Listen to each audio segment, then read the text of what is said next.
Здравствуйте! Мы с вами продолжаем обсуждать проблемы нашего дифференциально-психологического блока. На предыдущем занятии мы остановились на особенностях, связанных с полом, половым диморфизмом, половым дипсихизмом. И я бы сегодня хотела еще, так сказать, сделать небольшую добавку к этой теме, которая также может оказаться для вас полезной. Была предложена такая тоже физиологически ориентированная концепция. Она получила название нейроандрогенетической теории Ли Эллиса. При этом вот этот автор, он предложил выделять 12 программ мужского поведения, которые также завязаны на психофизиологию, на именно программы, да, биологические программы, связанные с таким мужским поведением, в частности, ориентированные на гормональные особенности, то есть на гормон тестостерон. И он выделяет, Ли Эллис выделяет некоторые, так сказать, программы. Я думаю, что все 12 мы перечислять не будем, но на какие-то важнейшие я хочу обратить ваше внимание. Значит, первая программа, которую Ли Эллис выделяет, это наступательное эротическое поведение. От мужчин, так сказать, ожидается инициатива, причем в абсолютном большинстве человеческих культур. А женщинам, так сказать, проявление такой инициативы как бы противопоказано. Это входит и в противоречие с целым рядом биологических инстинктов. И в частности, Ли Эллис ссылается на то, что целый ряд биологов проводили различные эксперименты с различными животными, и оказывалось действительно, что у большинства видов эта тенденция, она имеет место. Вторая программа, которую выделяет Ли Эллис, это так называемое инструментальное отношение к миру, которое может выражаться и в некотором таком агрессивном поведении. В частности, речь идет о том, что это инструментальное отношение к миру может подразумевать то, что для того, чтобы сделать что-то новое, создать что-то новое, построить, порой необходимо разрушить старое. И для этого, так сказать, могут активизироваться какие-то агрессивные программы. Очень важная особенность, которую здесь имеет смысл отметить, это то, что связано с пространственной ориентацией. Мы с вами уже отчасти про это говорили, но установлено, что мужчины лучше, чем женщины, воспринимают пространство, удаленность и скорость. То есть они лучше ориентируются в этих, так сказать, особенностях, и действительно оказывается, что они более чувствительны к этим измерениям. Это выливается и в то, что пространственный или невербальный интеллект, как правило, у мужчин лучше, чем у женщин. У женщин, как правило, кстати, несколько лучше вербальный интеллект, то есть то, что связано со словом. Далее, так сказать, все, что связано с конструированием, с какой-то там, не знаю, починкой механизмов там, и так далее, это все действительно более, так сказать, выражено у мужчин. И также оценки там удаленности, скорости, да, то есть все, что связано с пространством, так сказать, это действительно лучше удается мужчинам, чем женщинам. Причем эта особенность, она характерна и для детского возраста, и для взрослого возраста. Эти моменты имеет смысл, наверное, запомнить. Да? Еще одна программа, которую выделяет Ли Эллис, это так называемое территориальное поведение. То есть мужчинам более свойственно как бы помечать, проверять и охранять свою территорию, да, свои границы. И это может выражаться в самых разных, так сказать, формах. Да? Это и разбрасывание своих вещей, забывание каких-то предметов своих, да, например, там, предметов одежды и так далее. Да? Это особенности, которые на самом деле иногда могут напрягать аккуратных домохозяек, да?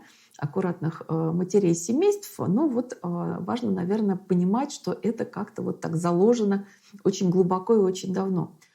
Важным, наверное, является то, что для мужчин характерна как бы такая повышенная выносливость к боли, но она не физиологически определена, а именно культурно. То есть мальчиков постоянно понуждают к тому, чтобы, или как бы вдохновляют их, да, на то, чтобы они терпели боль, не выдавали, так сказать, да, что им больно, именно, так сказать, в связи с тем, какова функция, роль, да, мужчин в большинстве культур. Но парадокс состоит в том, что пороги болевые, да, то есть болевая чувствительность у мужчин выше, чем у женщин. То есть у них пороги ниже. Как бы вот эта выносливость к боли как бы приобретенная, воспитанная. Что еще, наверное, имеет смысл из этих программ как бы отметить, да? Ну вот, опять же, тоже такая выученная как бы, да, программа слабое проявление эмоциональных реакций. То есть, опять же, мужчины более склонны скрывать, а не демонстрировать свои переживания, в том числе эмоциональные. Но, в общем-то, это приводит к тому, что нередко у мужчин возникают вот такие психосоматические расстройства, которые фактически являются оборотной стороной вот такой вот как бы сдержанности, да, эмоциональной сдержанности и недемонстрирования своих эмоциональных переживаний. Также важная программа — это вот некоторая такая настойчивость при выполнении задания без подкрепления. То есть вот мужской части человеческого рода более свойственно как бы продолжать попытки достичь цели вот тем же, так сказать, способом, да, хотя, в общем-то, может казаться очевидным, что нужно менять стратегию, но вот такая как бы некоторая инертность, да, вот персистентность, как говорят научным языком, да, вот в как бы реализации каких-то программ, это тоже такая мужская черта. Ну и Ли Эллис также выделяет особенности, которые вот свойственны больше мужчинам, чем женщинам, и называет их, например, такими словами, как периферизация, то есть стремление, допустим, создавать группы, клубы по интересам, да, и вот как бы общаться где-то на стороне, да, это клуб, гараж, рыбалка, там, не знаю, охота, там, и так далее, и так далее. Вот для женщин это менее свойственно, но вот как бы, тем не менее сейчас женские клубы тоже появляются в достаточно большом количестве. Также мужская программа — это поиск приключений. То есть вот в этом надо, конечно, родителям мальчиков очень быть осторожными, да, потому что действительно вот этот поиск приключений, чего-то нового, вот как бы какой-то охоты, да, какого-то захвата, это иногда может быть опасно.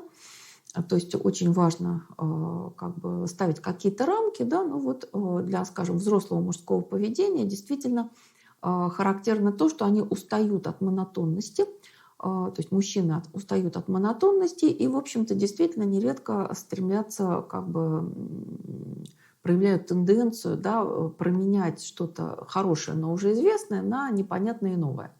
И это может, так сказать, вот, раскрывать секрет их каких-то неожиданных увлечений, каких-то, так сказать, шагов, отходов в сторону, которые тоже, в общем-то, могут быть определенной проблемой, да, и в семейной жизни, и в, скажем, вот в каком-то карьерном, да, процессе человеческой жизни.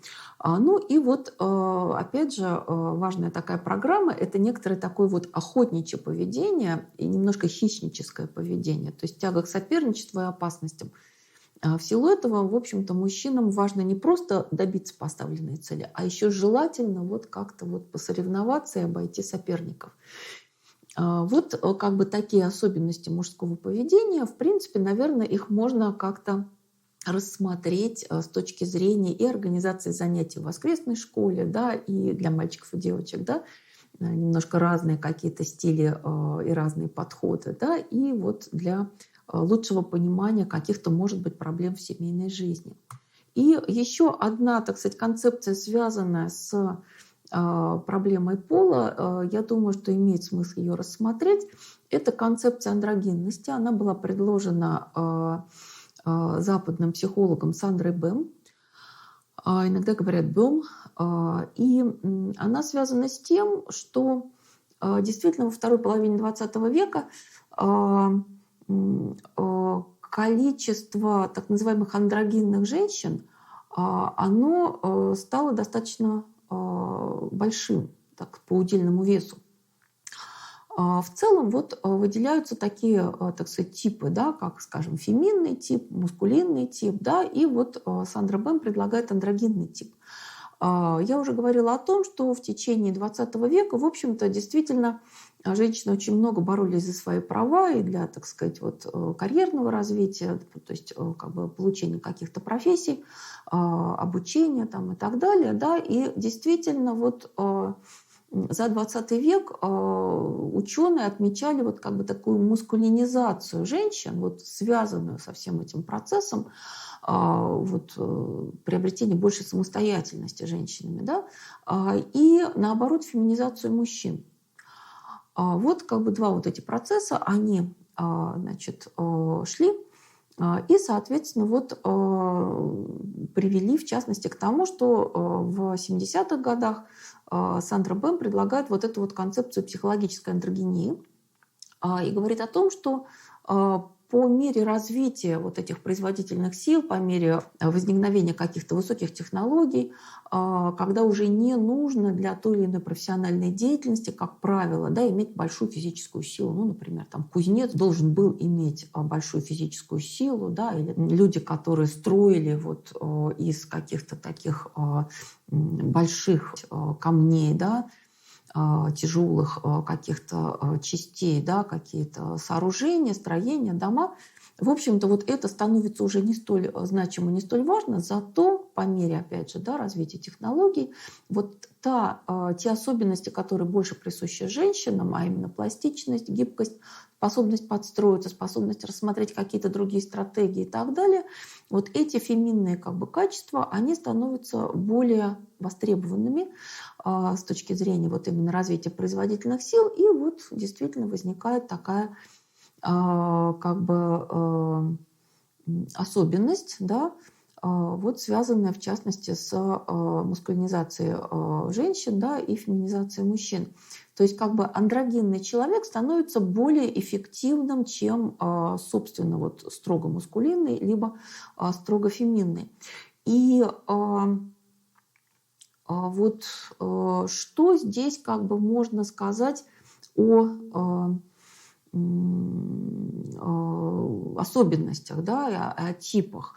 Значит, вот как раз Сандра Бэм, она выделяет 8 типов вот этого полуролевого поведения, да, собственно, действительно мускулинный тип, характерный больше для мужчин, да, такие люди, как правило, не очень чувствительны в эмоциональном плане, энергичны, честолюбивы, свободолюбивы, независимы и так далее. Мускулинные женщины обладают сильной волей, склонны соперничать с мужчинами, претендовать на их место в профессии, в обществе и так далее. Да. Феминные мужчины чувствительно ценят человеческие отношения, достижения духа. Нередко они принадлежат к сфере искусства. И феминные женщины, вот Сандра Бэм рассматривает этот тип как архаичный. Это тип терпеливой, абсолютно терпеливой женщины, которая соглашается, добровольно соглашается быть фоном в жизни близких людей, отличается выдержкой, верностью, отсутствием эгоизма, гибкостью, так сказать, пластичностью, вот, стремлением жить для других людей. И вот такого рода как бы типы, да, вот, соответственно, для каждого пола есть вот эти 4 типа, и, соответственно, получается всего 8 типов. Сандра Бэм предложила опросник, который на русском языке тоже существует, можно его там попробовать, так сказать, на ком-то или на себе. И вот действительно сейчас, скажем, найти феминную женщину зачастую оказывается довольно трудно. И от этого нередко могут страдать молодые люди, которые ищут как раз себе такую вот феминную жену. И это, ну, как бы особенность нашего времени, которая присутствует, да, и, соответственно, вот, которую можно и нужно учитывать. Но, опять же, вот эта концепция, она и дает нам возможность поискать каких-то путей вот возрождения, да, скажем, да, женских черт у женщин и мужских черт у мужчин. Вот это, соответственно, да, задача педагогическая, задача воспитания. Но вот, тем не менее, да, вот мне как психологу приходилось действительно слышать, что современные девушки не похожи на женщин, да, они самолюбивые, самоутверждаются, самореализуются и так далее, и так далее. Да, в общем-то, это реальность нашего времени, причем это общемировая тенденция, но вот это не безнадежная ситуация. То есть вот очень важно уметь использовать, да, те или иные психологические знания. Они действительно могут оказаться полезными для того, чтобы решить те или иные жизненные проблемы, которые встречаются человеку на его пути. Вот мы с вами сейчас как-то, так сказать, разобрали некоторые проблемы, связанные с половым диморфизмом, половым дипсихизмом. И я бы хотела перейти к вот тому свойству человеческой индивидуальности, который называется темперамент, и сказать о том, что, в общем-то, действительно особенности темперамента — это то, что издревле было значимым для очень многих мыслителей. И как раз вот здесь уместно вспомнить такое имя, как Гиппократ. Это врач античного времени, который вот предложил, обобщив те сведения о человеке, которые имели место в медицине своего времени, он предложил учение о темпераментах. И, в общем-то, для него учение о темпераменте было важно и с теоретической точки зрения, и как обобщение, да, современного ему знания, и с практической точки зрения. Потому что действительно врачу очень важно понимать, каковы, так сказать, особенности темперамента человека для того, чтобы искать к нему вот именно тот самый индивидуальный подход в взаимодействии врача и пациента для того, чтобы не навредить, для того, чтобы случайно, да, не ухудшить состояние пациента каким-то неосторожным словом, или для того, чтобы, так сказать, вот лучше вот как-то вот вдохновить пациента на то, чтобы действительно бороться за свое здоровье и, так сказать, аккуратно и значит, планомерно лечиться. И как раз вот, в общем-то, все знают, да, вот эти слова, которые уже идут вот от Гиппократа. Это сангвиник, холерик, флегматик и меланхолик.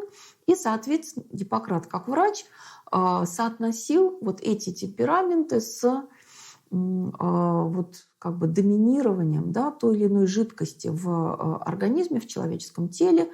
Сангвиник — это человек с активной кровью, у которого много крови. Кровь — это, так сказать, жидкость такая, несущая жизнь, активная, поэтому сангвиник оптимистичен, контактен, общителен, активен и, так сказать, вот, как правило, вот такой вот очень такой светлый, такой вот активный, да, вот тип собой представляет.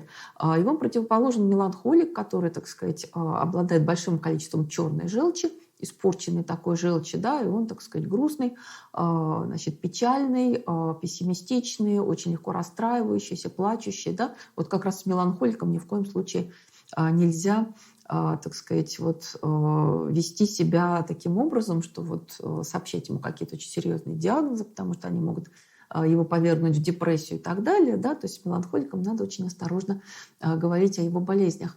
Значит, вот другие два типа по Гиппократу, это, соответственно, холерик и флегматик. Холерик — человек с большим количеством желчи. Желчь — это такая, так сказать, очень активная, едкая, так сказать, пищеварительная субстанция, пищеварительная жидкость. Если ее много, то человек, правда, становится желчным, он раздражительный, конфликтный, быстро, так сказать, вот вспыльчивый, да, но при этом активный, зачастую целеустремленный, но он может как бы вот, ну, как бы до цели немножко не дотягивать, поскольку у него усилие может угасать, да, по мере вот приложения этого усилия.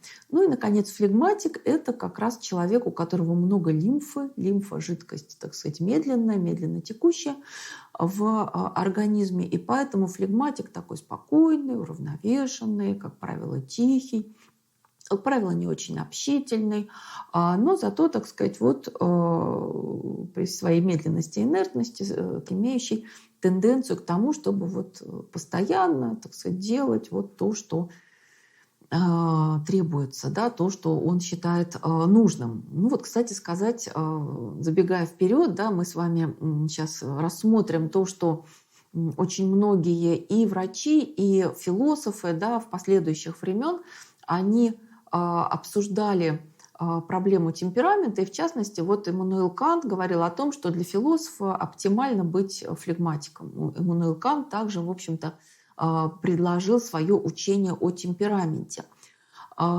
И вот когда психология возникает как самостоятельная дисциплина, мы с вами видим расцвет таких вот психологических теорий темперамента, которые, в общем-то, весьма многообразны. И я думаю, что нам с вами имеет смысл рассмотреть как бы вкратце два таких подхода. Один принадлежит Ивану Петровичу Павлову, и, в общем-то, он развивался нашими отечественными психологами Борисом Михайловичем Тепловым и Владимиром Дмитриевичем Небылицыным. И этот подход связан с тем, что темперамент, как действительно вот такое индивидное свойство, очень тесно связанное с нашей телесностью, значит, темперамент очень тесно взаимосвязан со свойствами нервной системы. И я думаю, что каждый из нас со школьной скамьи помнит, что Иван Петрович Павлов, в общем-то, выделял два основных типа нервной системы. Это сильный и слабый. И кроме того, он выделял целый ряд свойств нервной деятельности, которые он, так сказать, называл уравновешенность, неуравновешенность и подвижность, инертность. То есть как бы по комбинаторике, так сказать, по сочетанию вот этих свойств как раз Павлов вышел на те самые 4 типа темперамента, но он в данном случае экспериментировал на животных, преимущественно на собаках, и, в общем-то, вот говорил о том, что вообще-то в будущем это все надо будет проверить на человеке. И Теплов и Небылицын как раз именно этим и занимались. И, в общем-то, они предложили очень интересную такую разработку, связанную с возможностью измерения свойств нервной системы у человека и, соответственно, вот проверки, определения этих свойств у человека. И, соответственно, вот здесь у них был очень такой интересный выход на прикладные задачи, например, там, повышение производительности труда с учетом свойств нервной системы человека, который работает на тех или иных станках, машинных механизмах, для того, чтобы вот при том или ином как бы сочетании свойств нервной системы этот человек работал максимально эффективно. И, в общем-то, вот эти вот как бы свойства, да, силы, слабости нервной системы и вот эти свойства уравновешенности, неуравновешенности и подвижности, инертности, они действительно будут проступать у нас и в, собственно, психологических разработках, из которых я бы хотела остановиться на одной, которая действительно сейчас является очень авторитетной. Она принадлежит нашему отечественному психологу Владимиру Михайловичу Русалову. И ее как бы вот такая полезность, да, вот этой концепции темперамента, она заключается в том, что она как бы вбирает в себя вот всю традицию, да, и отечественной дифференциальной психологии, и целый ряд разработок зарубежных. И кроме того, она вот опять же как бы укореняет как бы, да, человеческий темперамент в именно физиологии, в нашей телесности через вот то, что эта концепция опирается на теорию функциональных систем Петра Кузьмича Анохина, одного из наших выдающихся физиологов. И я бы хотела, не останавливаясь на теории функциональных систем, я бы хотела выделить те свойства темперамента, которые как раз вот разработаны Русаловым, да, и которые включены вот в эту структуру темперамента. Значит, в целом выделяется 4 основных свойства. Здесь, конечно, надо сказать, что вот эти вот психологические подходы к темпераменту, которые начали осуществлять еще философы, да, как бы вот, например, тот же Иммануил Кант и целый ряд других, в общем-то, были выделены вот в этих размышлениях о темпераменте такие вот основные важные характеристики, такие как эмоциональность, то есть как бы сила, слабость эмоций, и их стабильность, нестабильность. Вот в частности это те особенности, которые выделял Вильгельм Вундт, когда он предлагал свою концепцию темперамента в конце XIX века. И Владимир Михайлович Русалов, он дополняет вот эти все характеристики, которые связаны с эмоциональностью, с как бы вот какой-то такой пластичностью, подвижностью. И он выделяет 4 основные характеристики темперамента. Одну из них он назвал таким словом «эргичность». Это то же самое, что работоспособность. Далее это второе свойство – это пластичность, то есть способность как бы пластично, гибко менять программу поведения по ходу, так сказать, дела, да, то есть при изменении каких-то обстоятельств. Это третья характеристика в структуре темперамента – скорость или темп. Это тоже, на самом деле, выделялось целым рядом мыслителей, то есть есть люди быстрые, есть люди медленные. Вот как бы это вот как раз скоростная характеристика. Третья, ну и четвертая характеристика – это как раз вот классика, да, это эмоциональность, которая понимается в рамках концепции Русалова прежде всего как бы некоторая реакция на обратную связь.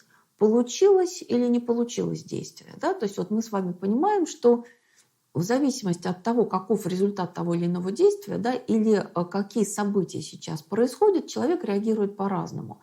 Есть замечательная как бы такая карикатура, да, рисунок Битструпа, в котором он поясняет 4 темперамента. Да, и вот как раз, скажем, в той ситуации, которая там показана, это, значит, человек сидит на скамеечке, свой цилиндр кладет рядом с собой, и на этот цилиндр, так сказать, выдружается некий человек, который пришел и решил сесть на ту же самую скамеечку. И вот в зависимости от темперамента человек совершенно по-разному реагирует, эмоционально реагирует на это событие. Меланхолик тут же зарыдает и расстроится, сангвиник засмеется и переведет все в шутку, холерик бросится, так сказать, конфликтовать с обидчиком, который испортил ему головной убор и так далее. Да? То есть эмоциональность – это действительно вот такая, так сказать, классическая характеристика темперамента.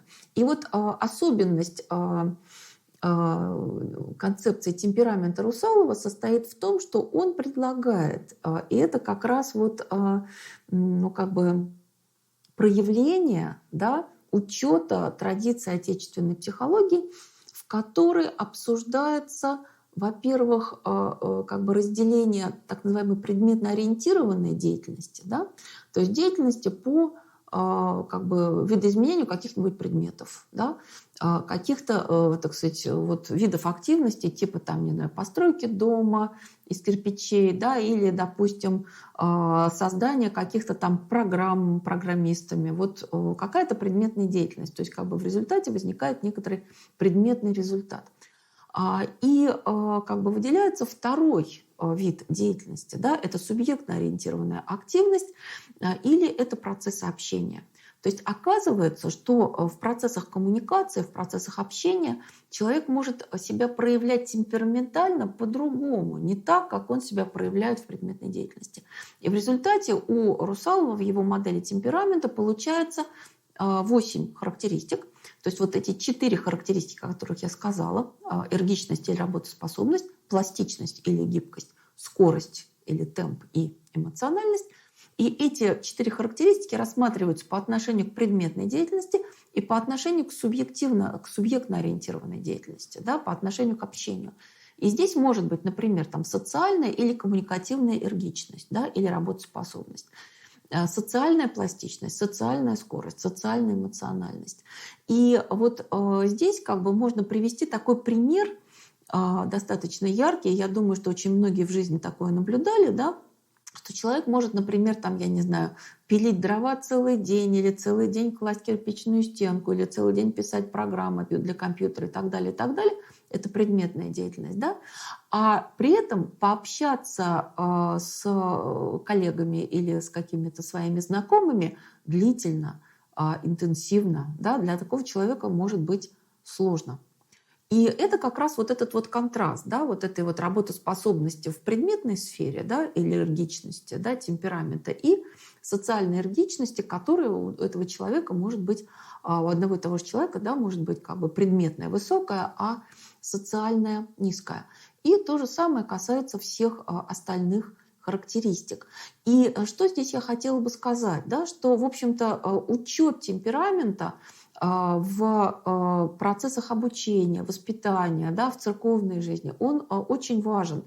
Почему? Потому что менять темперамент, в общем-то, практически невозможно или весьма травматично. И вот нужно просто к нему приспособиться. Да? Вот, и отечественные психологи всячески всегда, и не только отечественные, да, всячески всегда подчеркивали, что нет хороших и плохих темпераментов. Просто вот очень важно понимать, вот каковы эти особенности темперамента и каким-то образом к ним приспосабливаться. И здесь я вот могу напомнить, в частности, эпизод из консультации, психологической консультации Тамары Флоренской, когда к ней пришли, так сказать, конфликтующие, разводящиеся супруги, и она сразу, так сказать, на глаз определяет, что вот муж флегматик, а жена холерик, жена, так сказать, негодует, что муж все делает медленно и не сразу, так сказать, не моментально, как только она его попросит, и она, так сказать, вот доведя до сведения этих супругов, что у них разные темпераменты, и объяснивши, что это свойства, которые трудно исправлять, добилась того, что семья сохранилась и действительно вот помогла этим людям сохранить свою семью и продолжить свой семейный путь. То есть вот здесь, безусловно, очень важно понимать, что темперамент – важная характеристика человеческой индивидуальности и очень полезно как-то знать про нее, да, и вот в том, что касается концепции Русалова, она реализована и в виде тестов для как бы подростков и детей, и в виде тестов для взрослых, и, в общем-то, каждый желающий мог бы проверить собственный темперамент, построить профиль своего темперамента по этим 8 характеристикам и, соответственно, может быть, извлечь из этого для себя определенную пользу. На этом сегодняшнее занятие мы заканчиваем. Благодарю за внимание. А теперь вопрос.